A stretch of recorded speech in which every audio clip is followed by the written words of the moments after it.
सो आज के सेशन में हम लोग बहुत ही इम्पोर्टेंट दो फंक्शनैलिटी है उसके बारे में बात करते हैं। वर्डप्रेस के अंदर प्लगइन्स एंड थीम्स, ये दोनों चीज़ें बहुत ही इम्पोर्टेंट है। प्लगइन्स का अगर नॉर्मल सा एग्जांपल अगर मैं दूँ तो जैसे कि हमारे मोबाइल के अंदर प्ले स्टोर होता है। प्ले स्टोर के अंदर हम लोग क्या करते हैं कि हमारे मोबाइल के अंदर कुछ फंक्शनैलिटी, कुछ फैसिलिटी या कुछ फंक्शन ऐड करने के लिए हम लोग क्या करते प्ले स्टोर में जाके ऐप सर्च करते। सर्च करने के बाद हमको वो ऐप सही लगता है तो वो ऐप हम लोग क्या करते इंस्टॉल एंड एक्टिवेट करते हैं। जिससे क्या होता है कि मोबाइल के अंदर और फीचर्स और कुछ फंक्शनैलिटी ऐड होता है। फॉर एग्जांपल हमको चैट के लिए कुछ फंक्शन ऐड करना है हमारे एंड्रॉयड फ़ोन के अंदर, तो हम लोग क्या करते हैं कि फेसबुक मैसेंजर या व्हाट्सएप मैसेंजर उसको सर्च करते, सर्च करने के बाद उसको इंस्टॉल करते, एक्टिवेट करते, जिससे क्या होता है कि हमारे मोबाइल के अंदर चैट फंक्शनैलिटी एक्टिवेट हो जाए। तो वही चीज़ अगर यहाँ पे प्लगइन्स का भी काम होता है। थीम का अगर काम समझे तो थीम नॉर्मली हमारे वेबसाइट लेआउट है, वेबसाइट का डिज़ाइन है, उसके लिए काम होती है। सो अगर यहाँ पे अगर हम थोड़ा ऑफिशियली इसको समझे, ऑफिशियल डेफिनेशन इसकी समझे, तो you will understand it. What is WordPress plugin? तो a WordPress plugin is a piece of software. Okay, जैसे एप्लीकेशन होता है वैसे is a piece of software that plugs into WordPress site. Plugins can add new functionality, extend existing functionality on your site, allow you to create virtually any kind of website. So this is the one kind of definition, official definition for this plugin. And अगर हम लोग WordPress की ये कुछ plugins add करते हैं, for example हमको अगर कॉन्टैक्ट फॉर्म हमारे वर्डप्रेस के अंदर इंक्लूड करना है तो हम लोग क्या कर सकते हैं, अगर कॉन्टैक्ट फॉर्म का कुछ प्लगइन होगा वो प्लगइन हम लोग इंस्टॉल करेंगे, एक्टिवेट करेंगे। एसईओ करना है तो वर्डप्रेस के लिए अंदर एसईओ करने के लिए भी कुछ प्लगइन्स आते हैं। मैं यहाँ पे ऑलरेडी एक आपको नाम दे रहा हूँ। ये प्लगइन बहुत ही इंपॉर्टेंट प्लगइन है, योस्ट एसईओ प्लगइन है। तो ये प्लगइन अगर आप इंक्लूड करते हो तो वेबसाइट के अंदर आपका एसईओ करना थोड़ा आसान हो जाता है। लाइट स्पीड यानी कि वेबसाइट की जो स्पीड को बढ़ाने के लिए, मीन्स जल्दी लोड हो वैसा करने के लिए आपके पास ऐसे कुछ प्लगइन्स ऑलरेडी अवेलेबल होते हैं। अगर आप चाहते हो कि आप ई कॉमर्स स्टोर बनाओ, ई कॉमर्स वेबसाइट बनाओ विथ वर्डप्रेस, तो आपको यूज़ करना होगा वो कॉमर्स प्लगइन।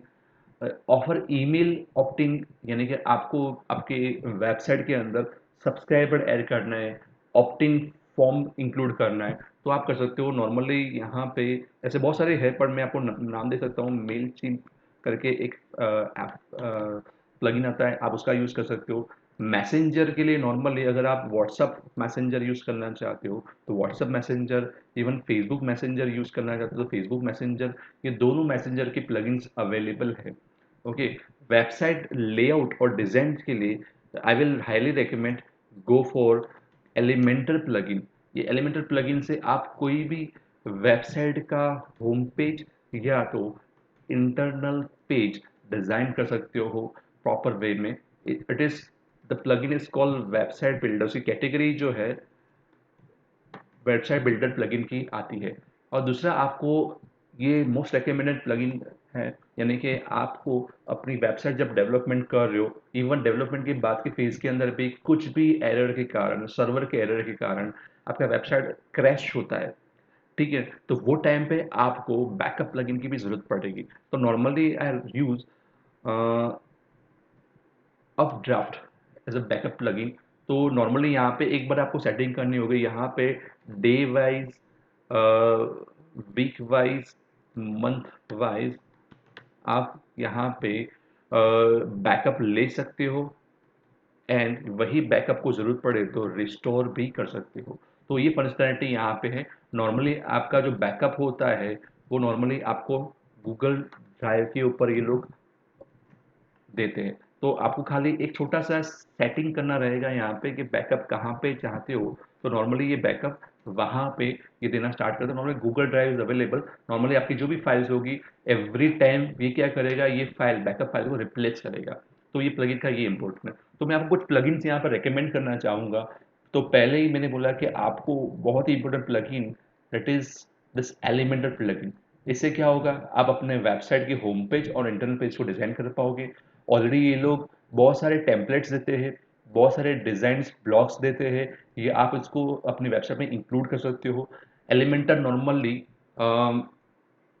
फ्री प्लगइन है, even they have paid plan too. तो अगर मैं बात करूँ तो पेड और फ्री प्लान के लिए तो I can show you the website of this Elementor plugin, elementor.com। यहाँ पे अगर जाते हो तो आपके पास ऑप्शंस अवेलेबल है, choose your plan, even you can try free version, and most of free version के अंदर भी आपका काम हो सकता है वेबसाइट डेवलपमेंट का। मैं आपको कुछ रास्ता दिखा दूंगा, वहाँ से आप ये काम अपना वेबसाइट डेवलपमेंट कर सकते हो। तो यू कैन सी प्राइसिंग के अंदर हम लोग जाते हैं, यू कैन सी। तो there is a money back guarantee plan, $99 के अंदर आप ये एक्चुअली एलिमेंटर स्टार्ट कर सकते हो, एलिमेंटर अपने वहाँ पे इंस्टॉल कर सकते हो। But I will make sure करूँगा कि आपको ऑलमोस्ट फ्री में वेबसाइट डेवलप कर पाओ, क्योंकि पेड वर्जन तो अवेलेबल ही है। अगर आपको प्रोफेशनल लेवल पे बहुत बड़ी वेबसाइट बनानी है तो you can use this paid plugin. But मैं आपको फ्री में भी किस तरह से इसको डेवलप कर सकते हो उसके बारे में भी बात करेंगे। यानी कि इसका अगर प्रो वर्जन देखोगे for one website, it comes in $49 year. After an year आपको उसको रिन्यू करना पड़ेगा, but it is not required, because website development के टाइम आपको ये टप प्लगइन की सबसे ज़्यादा जरूरत पड़ने वाली है, because most of web pages आप ड्यूरिंग डेवलपमेंट टाइप बना दोगे। ठीक है ना? तो ये प्लगइन अप टू 1 ईयर इसको ले सकते हो, और उसके बाद ज़रूरत पड़े तो ही आपको इसको रिन्यू करना है। और मैं आपको इस तरह से सिखाने वाला हूँ कि आपको है ना ये वाला प्लान की भी ज़रूरत नहीं पड़ेगी। और अगर आपको और प्रो के अंदर जाना है तो यहाँ पे और भी एक ऑफर है, दैट इज़ $99 के अंदर ये लोग आपको 3 वेबसाइट के लिए ये प्लगइन यूज करने का बोल रहे हैं। But we will learn here कि how to use this plugin in free, and how to let's optimize your website uh, up to the paid version of this Elementor। सो मैं आपको कुछ और भी एड ऑन प्लगइन में बोलूँगा। Elementor जो plugin main है उसका अगर पेड वर्जन यूज़ करना है तो ऑलरेडी एक फ्री इंस्टॉल कर लो, उसके बाद उसके एड ऑन्स आते हैं, एलिमेंटर एड ऑन्स बोल सकते हो उसको। वो यूज़ करोगे तो जहाँ पे ये पेड वाले वर्जन के अंदर जो भी एड ऑन्स है ना वो यहाँ पे आपके लिए फ्री हो जाएगा। फॉर एग्जाम्पल मैं आपको रेकमेंड करता हूँ एलिमेंटर किट करके एक प्लगइन आता है, वो प्लगइन आप इंस्टॉल कर दोगे तो आप भी वहाँ से भी कुछ एलिमेंटर के प्रो वर्जन थे यहाँ पे आप फ्री में यूज़ कर सकते हो। वैसे ही हैप्पी एड ऑन करके एक प्लगइन है, उसको ऐड कर दोगे तो भी एलिमेंटर के अंदर आप क्या कर पाओगे, प्रीमियम वर्जन्स जो एलिमेंटर के थे वो उसमें यूज़ कर पाओगे।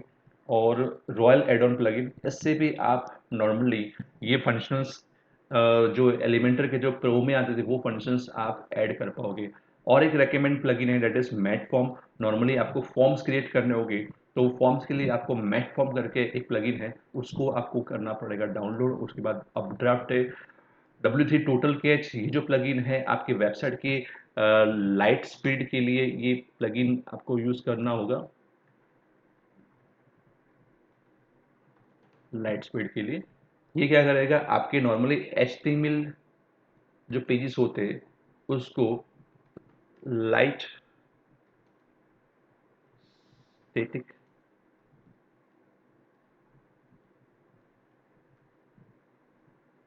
पेजेस के अंदर कन्वर्ट कर देगा। तो ये एक्चुअली ये प्लगइन का ये काम होता है, स्टैटिक पेज के अंदर कन्वर्ट कर देता है आपकी वेबसाइट को। सो ये प्लगइन रिक्वायर्ड होता है। तो आई होप आपको प्लगइन के बारे में थोड़ा आइडिया आ गया होगा। भाई प्लगइन्स ऐड कैसे करने हैं उसके बारे में बात करते हैं। नॉर्मली आपको लेफ्ट हैंड साइड पे जो बार है, जो मेन मेनू बार है, वहाँ पे आप देखोगे तो प्लगइन्स का पे एक ऑप्शन है, वहाँ पे इंस्टॉल प्लगइन और ऐड न्यू प्लगइन, ये दो नॉर्मली आपके सामने टैब्स है। तो आपको अगर नया प्लगइन इंस्टॉल करना है तो ऐड न्यू पे क्लिक करना है, या तो आप यहाँ ऊपर की ओर से भी ऐड न्यू प्लगइन कर सकते हो। जैसे ही आप ऐड न्यू प्लगइन पे क्लिक करोगे आपके पास ऑप्शंस इस तरह से आएगी। फॉर एग्जांपल अगर मैं यहाँ पे एक ऑप्शन है अपलोड कर सकते हो, या तो दूसरा ऑप्शन है यहाँ पे सर्च कर सकते हो। तो दोनों तरह से कर सकते हो। अगर आपके पास इसका जिप फाइल होता है, नॉर्मली प्लगइन के जिप फाइल्स होते हैं, आप कभी भी कोई प्रो वर्जन बाय करोगे तो नॉर्मली जैसे कि एलिमेंटर का आपने प्रो वर्जन लिया है तो ये लोग आपको है ना एक जिप फाइल देंगे, वो जिप फाइल को आपको यहाँ से अपलोड करना है। Normally it is similar to आप जिस तरह से कोई भी चीज़ ब्राउज करते हो अपलोड करते हो वो सेम चीज़ यहाँ पे आपको करनी होगी। सो आपको अपलोड के ऊपर क्लिक करना है, यहाँ पे फाइल को चूज करना है, तो जो भी आपकी सिप फाइल होगी यहाँ से इंस्टॉल कर पाओगे। दूसरा, आपको सर्च करना है, तो फॉर एग्जांपल मुझे एलिमेंटर प्लगइन इंस्टॉल करना है, तो मैं क्या करूँ, यहाँ पे जाके मैं लिखूंगा एलिमेंटर प्लगइन का जो एग्जैक्ट नाम है यहाँ पे टाइप करना होगा, सर्च करना स्टार्ट करेगा और एलिमेंटर प्लगइन दिस वन, ये एलिमेंटर जिससे से ये जो पर्पल आइकन है वो वाला प्लगइन आपको इंस्टॉल, नॉर्मली इसके अगर डाउनलोड्स भी देखोगे 5+ मिलियन एक्टिव इंस्टॉलेशन है, वेरी फेमस प्लगइन। तो एलिमेंटर वेब साइट बिल्डर ये प्लगइन है जिससे आप home page and internal pages बना सकते हो, इवन लैंडिंग पेजेस भी इससे बना सकते हो। तो नॉर्मली ऑलरेडी मैंने ये प्लगइन इंस्टॉल किया है, that's why it is showing update now. अगर इंस्टॉल नहीं किया होता तो ये मुझे दिखाता इंस्टॉल नाउ। इंस्टॉल करके उसको करना होता है एक्टिवेट। तो ये 2 स्टेप के अंदर आपका प्लगइन हो जाएगा स्टार्ट।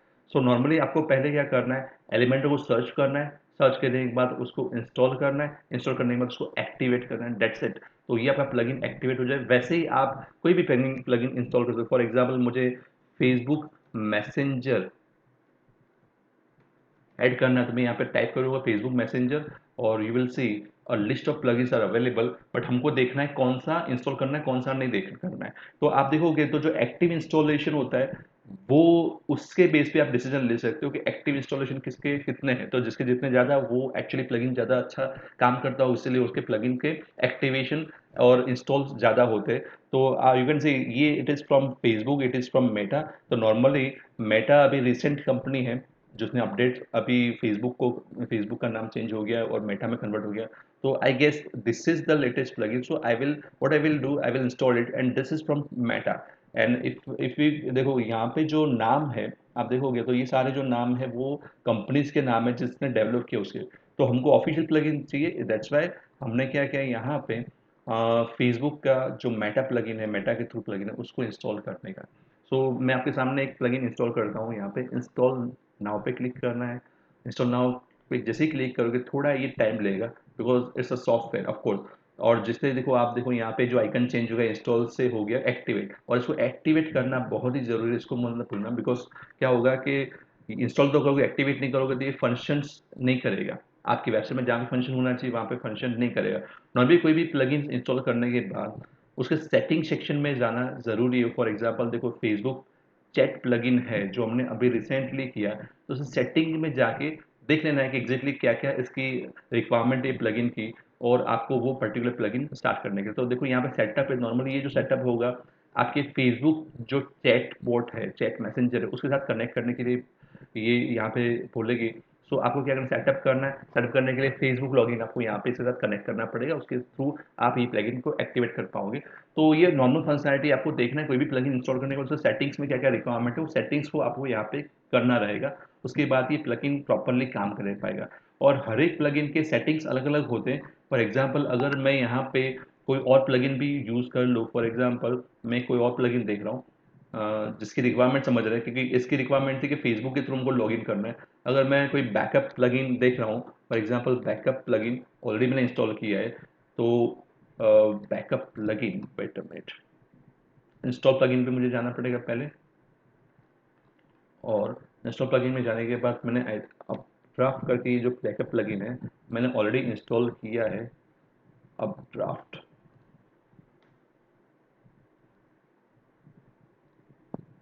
सो ओके, सो मुझे ये प्लगइन नया इंस्टॉल करना पड़ेगा क्योंकि अपड्राफ्ट जो बैकअप प्लगइन है हमने यहाँ पे इंस्टॉल नहीं किया है। सो हम लोग क्या कर रहे हैं, अपड्राफ्ट एक बैकअप प्लगइन है, इसको यहाँ पे इंस्टॉल करने की लिए प्रोसेस कर रहे हैं। तो इंस्टॉल कर पे क्लिक कर रहे हैं। इंस्टॉल पे क्लिक करने के बाद इस पे नेक्स्ट आएगा एक्टिवेट। सो हम लोग वी आर वेटिंग दैट ये एक्टिवेशन का ऑप्शन हमारे पास आ जाए, because it may take some time, it's depend on the size of this plugin. So activate पे इस पे क्लिक किया है हमने, और जैसे एक्टिवेट पे क्लिक किया आपके पास ऑप्शन क्या है, सेटिंग्स। सो नॉर्मली आपको सेटिंग में यहाँ पे जाना पड़ेगा, और सेटिंग की जो भी रिक्वायरमेंट है हर एक प्लगइन के वाइज सेटिंग की रिक्वायरमेंट अलग अलग होती है। So you can C backup now, even you can setting for backup, यानी कि बैकअप शेड्यूल कर सकते हो यहाँ पे कब करना है। यहाँ पे देखो यू कैन सी कब कब आपको बैकअप करना है, और कहाँ पे बैकअप चाहिए तो यहाँ पे आप गूगल ड्राइव लिंक कर सकते हो, सेव कर दो। बाकी कोई सेटिंग को कुछ आपको करने की जरूरत नहीं, सेव कर दोगे, आपको हर वीक हर दिन जो भी यहाँ पे सेटअप होगा उस हिसाब से आपको बैकअप मिलता जाएगा। और ये बैकअप को रिस्टोर भी कर सकते हो। यहाँ पे देखो बैकअप एंड रिस्टोर, जैसे ही बैकअप किया यहाँ पे नीचे आपको रिस्टोर का ऑप्शन भी आ जाएगा, क्लिक करोगे वापस वो आपका जो वेबसाइट होगा रिस्टोर हो सकता है। अगर कोई भी रीजन से वो वेबसाइट काम नहीं कर रहा है या क्रैश हो गया तो यू कैन रिस्टोर इट। तो बहुत ही ईजी सिस्टम है। और ये बैकअप प्लगइन्स रिक्वायर्ड बिकॉज आप बहुत ही मेहनत करके कोई भी वेबसाइट बनाते हो और due to some unwanted reasons आपकी वेबसाइट क्रैश हो जाती है, काम नहीं करती है, तो ये टाइम पे बैकअप प्लगइन बहुत ही काम में आएगा। बिकॉज फूड पूरा वेबसाइट बनाने के बाद पूरा स्क्रैच से website banana it is a very difficult thing. So make sure करो आप ये बैकअप प्लगइन को यूज़ करो। सो आई होप कि आपको प्लगइन का इंपॉर्टेंस समझ में आ गया होगा। प्लगइन नॉर्मली फंक्शनैलिटी के लिए यूज होता है, वर्डप्रेस वेबसाइट के अंदर नई नई फंक्शनैलिटी ऐड करने के लिए यूज होता है।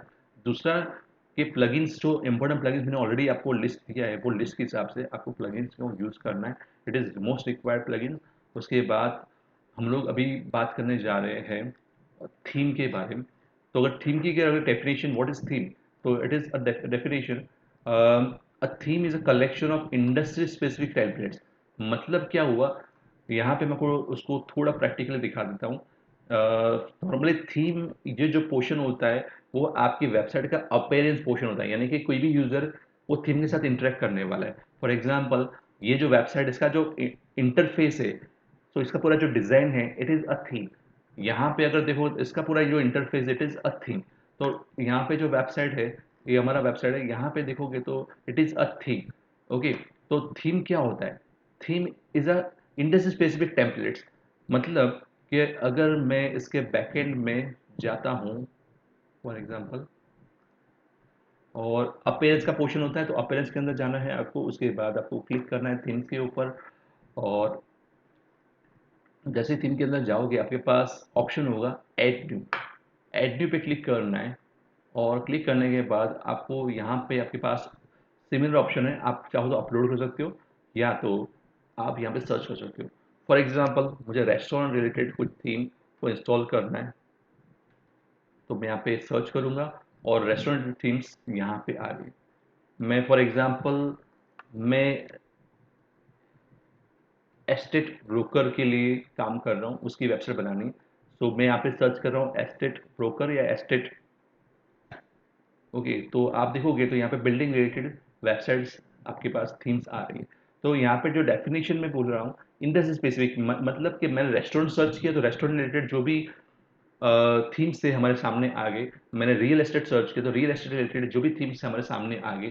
तो द नॉर्मली क्या होता है, a themes is a collection of industry specific templates और the templates are pre made design for home page and the other internal page. तो नॉर्मली क्या होता है कि जो थीम्स होती है वो इंडस्ट्री स्पेसिफिक होती है और वही इंडस्ट्री के रिलेटेड वहाँ पे टेम्पलेट्स होते हैं। टेम्पलेट्स का मतलब क्या होता है कि उसके अंदर होम पेज होगा और जो भी इंटरनल पेजेस, मतलब क्या होगा, about page, services page, product page, contact page, blog page, this all are called templates. Home page भी एक टेम्पलेट है और अदर पेजेस भी जो है इंटरनल पेजेस वो भी एक टेम्पलेट ही है। And we can customise this content on the template, यानी कि जो भी टेम्पलेट होगे उसके ऊपर जो कंटेंट है वो हम खुद कस्टमाइज कर सकते हैं। मतलब ये पर्टिकुलर कोई थीम है, वो थीम को अगर हम लोग इंस्टॉल करते हैं तो इसके अंदर जो भी कंटेंट है वो हम लोग रिप्लेस करेंगे और हमारा ओरिजिनल कंटेंट यहाँ पर रिप्लेस करेंगे। तो it is as it is easy that we can see कि भाई इसको कस्टमाइज करना बहुत ही ईजी है।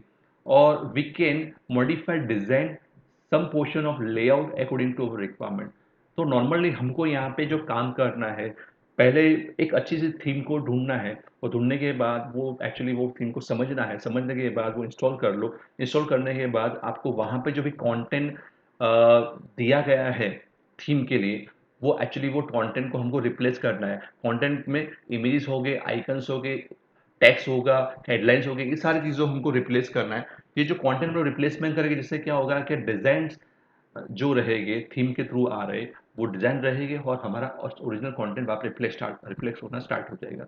नॉर्मली कोई भी वेबसाइट बनाने के लिए कोडिंग की जरूरत पड़ती है। आप देखोगे तो यहाँ पे भी एक वेबसाइट है जिसके अंदर ऑलरेडी बहुत सारा कोडिंग किया गया है। ये देखो होम पेज का कोडिंग यहाँ पे किया गया है।